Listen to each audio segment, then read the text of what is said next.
Welcome to my throne of history. Actually, it's a chair in my living room with a black sheet thrown over it. But in history, you need to learn to use your imagination. So you better start using yours. From this throne, imagination, come on. From this throne, I'm going to take you on a journey of 10,000 years in 23 weeks. Crash helmet and full harness 5-point seatbelt probably required. We're going to go from 8000 BC until yesterday. Back in the time of COVID, there's a bit more history for you. Back in the time of COVID, I made a video for each of those 23 periods for children who were out of school because of lockdown. We're going to start by looking at the video I made for this period, and then you come back here to my throne. You've got it, haven't you? Yep. Come back here to my throne and I'll give you some more information and some ideas of how you could have a go at living in that period.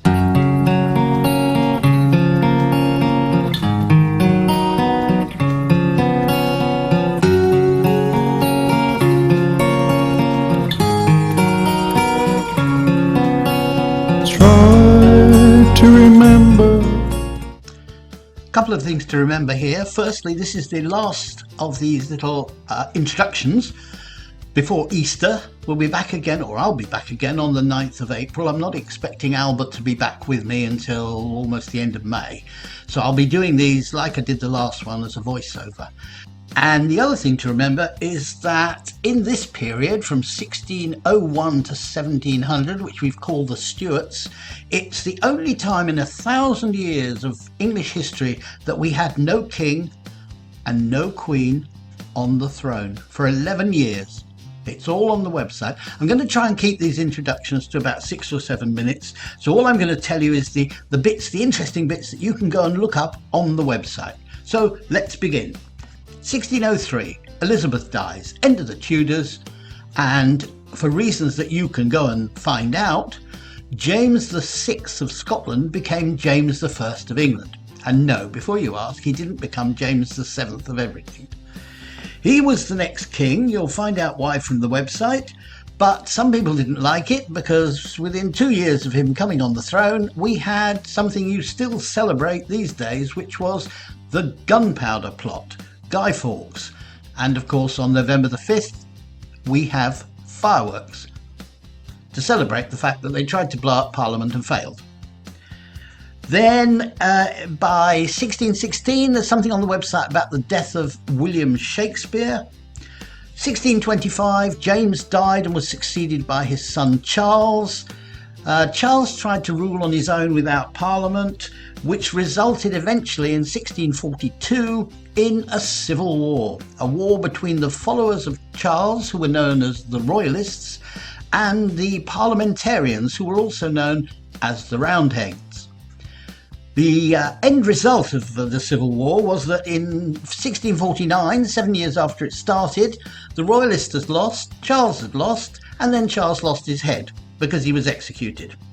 And you can find out why he was executed and why it was really a bit silly, the reason they gave, from the pages on the website.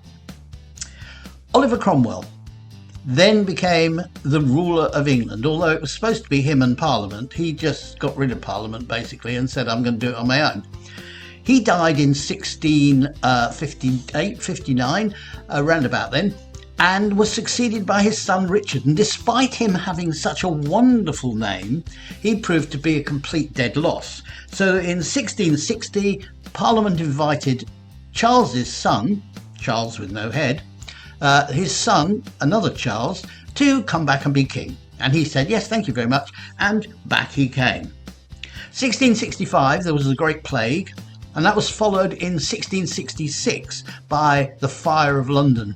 And if you don't know anything about that, go and have a look. 1666, a massive fire in which I think it's alleged that only 5 people died, but we give you a couple of reasons why we think it might be more than that.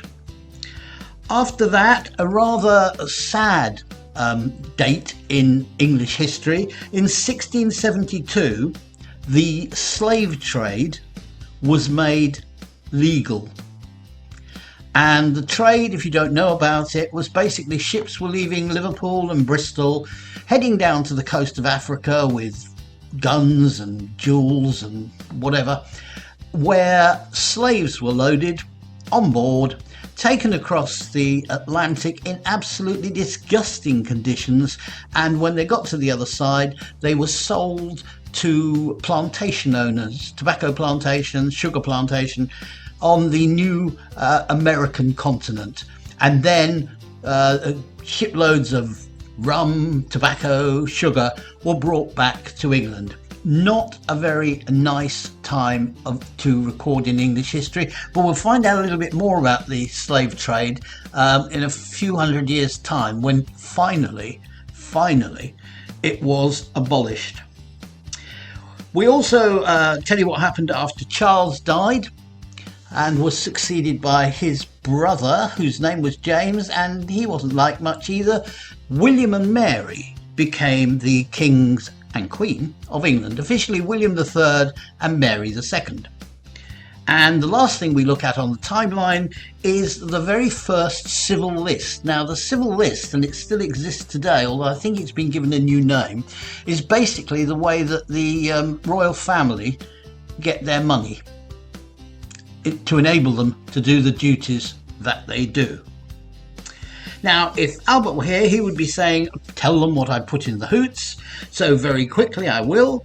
In the homes, we look at the Stuart homes and give you a reason as to why some of them were built with overhanging balconies on the first floor. Clothes, we also tell you about them. You may know that the Puritans, Oliver Cromwell and his followers, were, oh, let's be honest, they were very boring people. They closed all the theatres, but they didn't always just wear black clothes, but they certainly had plain clothes. Food, tea and coffee shops opened, certainly when Charles II came back. We look at the structure of classes in the daily life, and then for culture, we again have a mention about the coffee shops, and also the fact that in those coffee shops, the great thinkers of the day would have pamphlets printed, and people would be able to have a read of them and have a discussion about it. And finally, about our story, well, you're going to have to go and read this, because all I'm going to tell you is the story was about Humpty Dumpty. Off you go. The Tudors have gone and the Stuarts have arrived. Now, the Stuarts had a bit of a problem. Charles I certainly had forgotten about the Magna Carta. He'd forgotten that the barons, who by then had become a parliament and included others, members of parliament, he forgot that the reason they'd signed the Magna Carta, the reason John had signed the Magna Carta, was because he felt that the king had too much power. By now, Charles thought he had something called the divine right, and he had a pretty lovely left as well. But the divine right was what he thought was God had given him, he was a Catholic, God had given him the right to rule over everybody. And it doesn't matter what you think, I'm the king. This did not go down too well with Parliament, so he got rid of Parliament, but eventually, around about 1641, we had a civil war, as you may have just heard. And the king was on one side, obviously, and Oliver Cromwell and the Puritans and Parliament, basically, were on the other side. It went on for 7 or 8 years, and at the end of it, the king was captured and was tried and was then executed. So the king lost his divine top as his head was chopped off. It always fascinated me that what he was found guilty of was treason. And if you don't know what treason is committing an offence against the king. So I'm not quite sure how that happened, but anyway, he lost his head. Puritans, Oliver Cromwell, reigned for, they weren't supposed to be king, but Cromwell then, once he'd got into power, almost became a king. He wasn't worried too much about Parliament. He was there for about 10 years. Then his son took over, but he was useless despite being called Richard. Don't know how that happened, but it did. And in fact, Charles II, son of Charles I, was invited to come back and be king, as you've heard. All on our website, you can read more about all of that. You can also read about how the slave trade was getting worse. In 1672, the Royal African Company was set up. For those of you that don't know, and just very briefly, the slave trade was incredibly cruel, but in a way extremely simple. We went down to the coast of Africa and gave some of the chiefs lots of money, and the chiefs produced members of their tribe. We put them on a boat, sailed across the Atlantic with them in incredible conditions, so much hardship, dropped them off in America somewhere. The people who owned the plantations, tobacco plantations, cotton plantations, sugar plantations, employed these slaves, and we took the sugar, cotton, and whatever the other tobacco back to England, and then we set off again with more gold or just simple things, because these African chiefs had never seen anything. So it wasn't that we took a massive amount of gold and said, here's lots of gold. We could take them something shiny and they were quite happy with it. So that's the slave trade, and as I said last time, not something that England should ever be proud of. Also in that period we had the Great Plague of London, followed by the Great Fire of London, which perhaps got rid of some of the reasons for the plague, if indeed it was caused by rats. And what you're going to do with having a go at is you're going to make a hat that some people may have worn during this period and are still worn today by members of the Chelsea pensioners. It's called a tricorn hat. It's very clever because it's sort of got its own built-in umbrella. Really? You wait and see. Well, don't wait and see. Go and have a look at the video now. Hello again, another Have a Go. And this time it's the time of the Stuarts. The time when we had a civil war, when we beheaded our king, didn't have a king for 11, 12 years, and then invited one back again.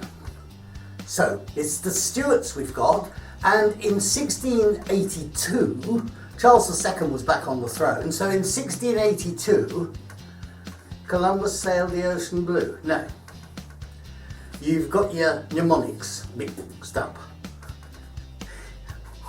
What's a mnemonic? A mnemonic is something like a rhyme or something, or a set of letters that helps you remember something. And in fact, it's in 1492 Columbus sailed the ocean blue, not 1682. Because in 1682, Charles II began plans for building the Chelsea Hospital for Old Soldiers. Now, you've probably seen on November the 11th, or whenever the Remembrance Day service is held, the Chelsea pensioners. And they are people who have been soldiers in the past and have now need some care. And they go into the Royal Hospital at Chelsea. And it was built, or it was started, by Charles II in 1682, when Columbus was dead, yes. And what we're going to do this week, we're going to make something. If you've looked at the hats that the Chelsea pensioners wear, they're known as a tricorn hat. Why? Because they have 3 corners, hence tri, like triangle, yes? Good. So we're going to make one of those. They were very popular in the 1700s. They were also very useful in the rain. We'll explain why when we make it.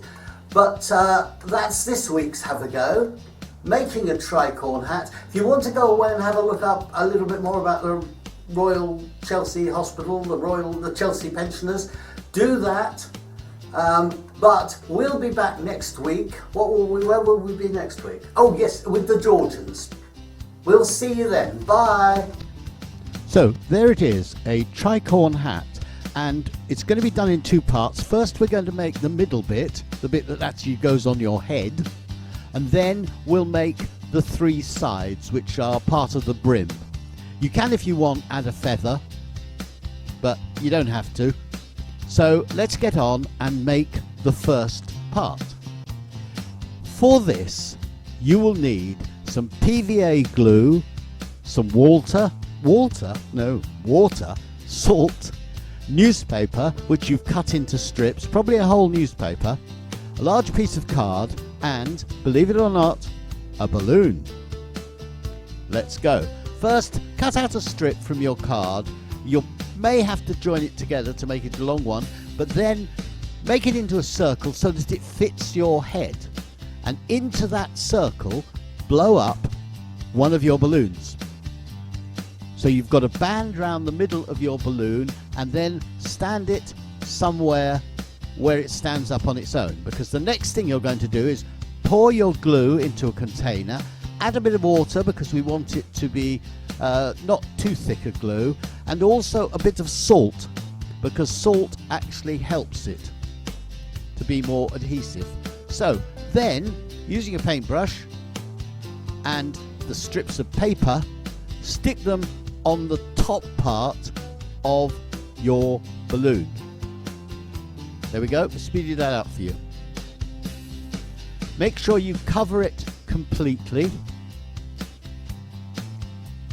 and then smooth out any little bumps. You don't want there to be any little bumps in the top of your hat, so smooth that out with your paintbrush as best you can. Don't press too hard because you might burst your balloon.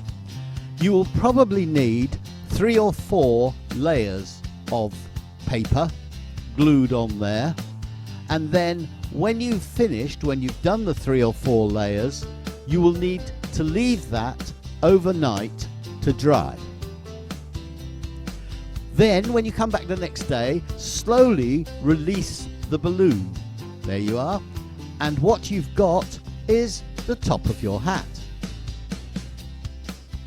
Then cut out from your card a circular strip a lot bigger than that bowl, but then cut out the bit in the middle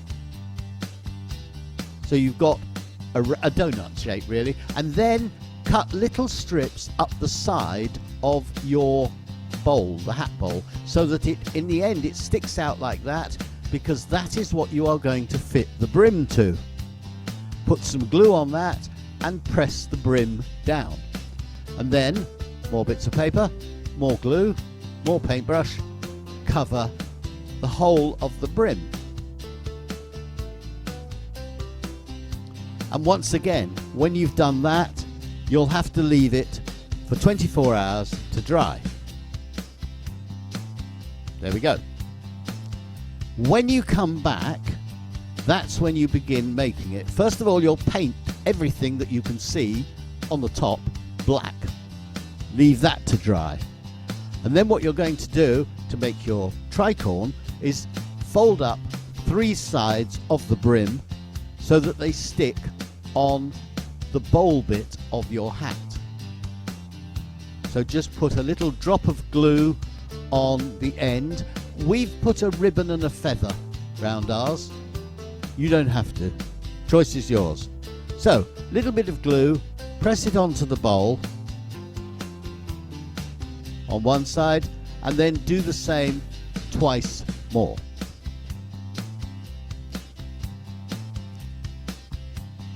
There we go.